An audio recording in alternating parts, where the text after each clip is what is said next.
Students good morning. बच्चों, आज हम करेंगे आपकी हिंदी व्याकरण की बुक का लेसन नंबर 11 क्रिया। फर्स्ट क्वेश्चन है इसमें, क्रिया किसे कहते हैं? जिन शब्दों से किसी कार्य के होने या किए जाने का पता चले उसे क्रिया कहते हैं। किसी भी वाक्य में बच्चों किसी भी काम के करने या होने का बोध हो जिस शब्द से, उस शब्द को क्या बोलते हैं? क्रिया। जैसे कि फर्स्ट एग्जाम्पल देखो इसका, सचिन सो रहा है। तो काम क्या हो रहा है इसमें? सो रहा है। तो सो रहा है क्या है? क्रिया। जैसे कि अध्यापिका गणित पढ़ा रही है, तो इसमें काम क्या हो रहा है? क्रिया क्या है इसके अंदर? पढ़ा रही है। पढ़ा रही क्या है? क्या है? क्रिया।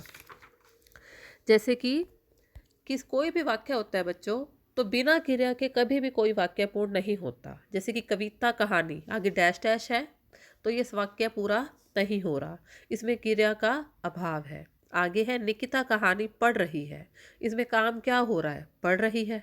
तो ये वाक्य अब कंप्लीट है।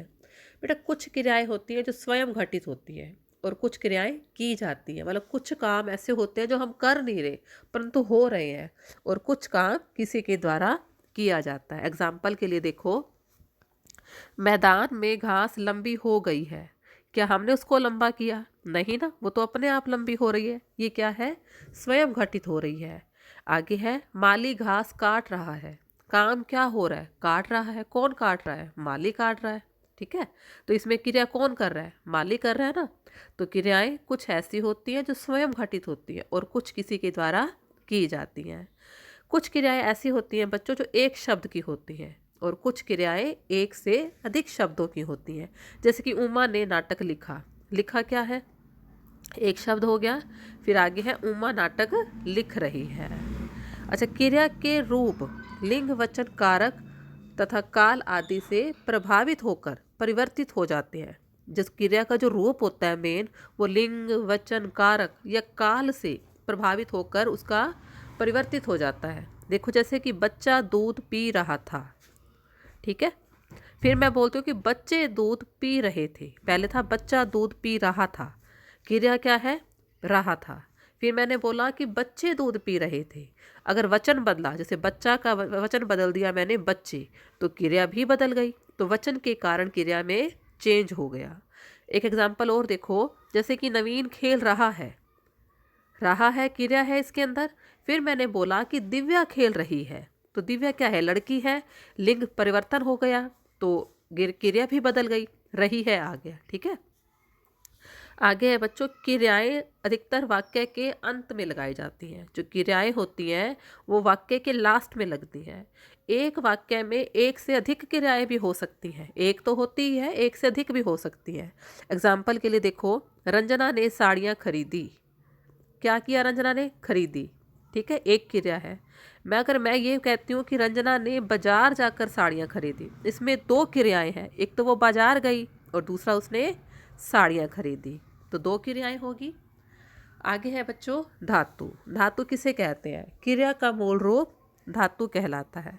धातु के चार भेद होते हैं बच्चों, सामान्य धातु, व्युत्पन्न धातु, नाम धातु और मिश्र धातु। फर्स्ट है इसका बच्चों सामान्य धातु। क्रिया की धातु में ना प्रत्यय जोड़ देने से क्रिया की सामान्य धातु बनती है। जैसे मान लो क्रिया है, क्या है? सो, चल, पढ़। अगर इसमें हम ना जोड़ देते हैं तो क्या बन जाएगी? सामान्य धातु। मतलब किसी भी धातु में अगर हम ना जोड़ देते हैं तो क्या बन जाती है? सामान्य धातु। सेकंड है व्युत्पन्न धातु। अब हम देखेंगे, पहले बनाएंगे सामान्य धातु। सामान्य धातु में प्रत्यय लगाने पर, प्रत्यय पता है आपको शब्द के लास्ट में लगता है, तो सामान्य धातु में जब प्रत्यय लगा दिया जाता है तो वो बन जाती है व्युत्पन्न धातु। एग्जाम्पल के लिए देखो, पहले मैंने आपको कराया सो। सो में अगर ना लगाया तो बन गई सामान्य धातु। सोना क्या है? सामान्य।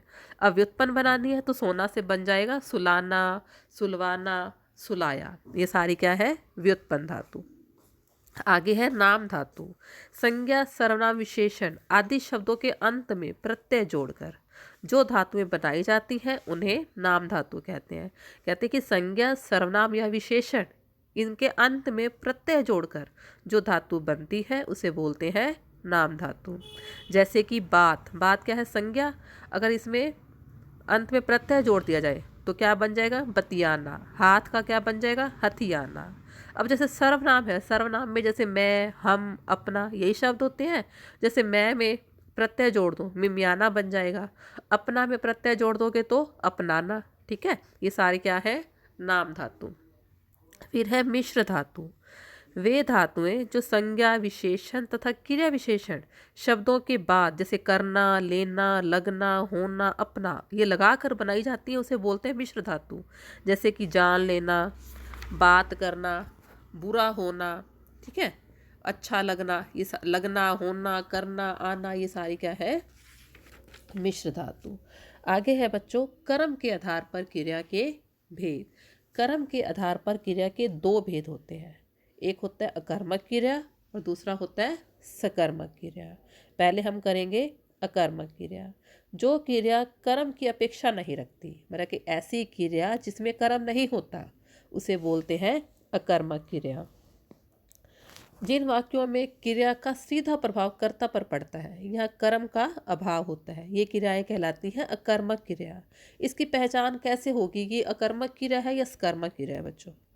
क्रिया से पहले, मतलब वाक्य में जो काम हो रहा है, जो क्रिया हो रही है, क्रिया से पहले क्या, किसे, किसको लगाकर प्रश्न करना चाहिए। अगर आपको उसका आंसर नहीं मिलता तो क्रिया क्या है, अकर्मक। एग्जाम्पल के लिए देखो, नर्तकी नाच रही है। पहले हम इसमें क्रिया देखेंगे कि क्रिया क्या है, नाच रही है। अब नाच रही है ऐसे पहले कोई क्वेश्चन वर्ड लगाना है, जैसे कि क्या, किसे और किसको। मैंने बोला नर्तकी नाच रही है, क्रिया है नाच रही है, तो नाच से पहले लगाना है क्या। नर्तकी क्या नाच रही है, कोई क्वेश्चन ही नहीं बन रहा, आंसर ही नहीं मिल रहा जब क्वेश्चन ही नहीं है तो। ठीक है, तो ये क्या है, अकर्मक क्रिया। अब है सकर्मक क्रिया। जिन क्रियाओं में कर्म की अपेक्षा होती है उसे बोलते हैं सकर्मक क्रिया। जिन क्रियाओं में मतलब कि कर्म पाया जाता है, कर्म होता है, उसे बोलते हैं सकर्मक क्रिया। इन क्रियाओं में जो सीधा प्रभाव होता है वो कर्म पर पड़ता है बच्चों। जैसे कि कविता बाल सुखा रही है, ठीक है, तो कर्म क्या है, बाल। पहले आप क्रिया देखो क्या है, सुखा रही है, क्या सुखा रही है, बाल, तो कर्म है इसके अंदर। एग्जाम्पल के लिए देखो, कारीगर कालीन बुन रहा है, क्रिया क्या है, बुन रहा है, क्या बुन रहा है, कालीन। कालीन क्या है, कर्म। जिन क्रियाओं में कर्म होता है होती है सकर्मक, जिनमें नहीं होता वो होती है अकर्मक। सकर्मक क्रिया के आगे बच्चों दो भेद होते हैं, एक कर्मक क्रिया और द्विकर्मक क्रिया। पहले हम करेंगे कि कर्मक क्रिया किसे कहते हैं। जिन क्रियाओं में एक कर्म पाया जाता है वो होती है एक कर्मक क्रिया। जैसे कि सोनिया कपड़े सीलती है। अब कर्म देखो कि सोनिया क्या सीलती है, सोनिया कपड़े सीलती है, ठीक है। हर्ष आम खरीद रहा है, हर्ष क्या खरीद रहा है, आम खरीद रहा है, एक ही काम हो रहा है इसके अंदर, ठीक है, यह है कर्मक क्रिया। आगे है द्विकर्मक क्रिया।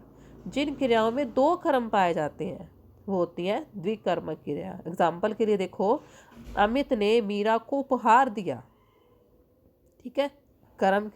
अब इसमें क्रिया क्या है, उपहार दिया। अब क्वेश्चन देखो क्या बनेगा, अमित ने किसे उपहार दिया, आंसर क्या आएगा, मीरा को उपहार दिया। अमित ने मीरा को क्या दिया, उपहार दिया। पर अब जब दो क्वेश्चन ऐसे बन जाए, उनके आंसर मिल जाए, तो होती है द्विकर्मक क्रिया। आगे है बच्चों संरचना के आधार पर क्रिया के भेद। संरचना के आधार पर क्रिया के चार भेद होते हैं बच्चों। पहले है संयुक्त क्रिया।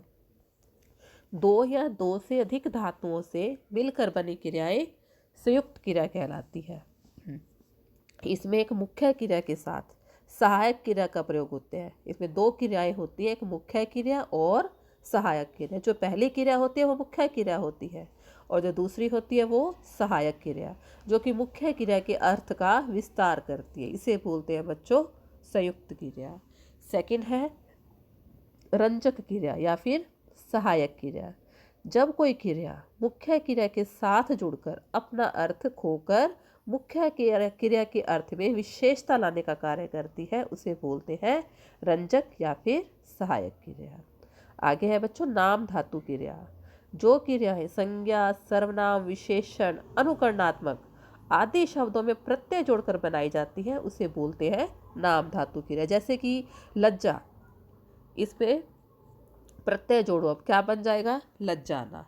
शर्म का शर्माना, टक्कर का टकराना, लात का लतियाना, जुठियाना, बतियाना। ठीक है, जब प्रत्यय जोड़कर कुछ नया शब्द बन जाए तो उसे बोलते हैं नाम धातु क्रिया। फिर है बच्चों प्रेरणार्थक क्रिया। प्रेरणार्थक क्रिया किसे कहते हैं? जब कर्ता स्वयं कार्य न करके किसी अन्य को कार्य करने के लिए प्रेरित करता है, वो होती है प्रेरणार्थक क्रिया। जैसे कि एग्जाम्पल के लिए मैं बोलूँ कि नवीन पक्षियों को दाना डालता है।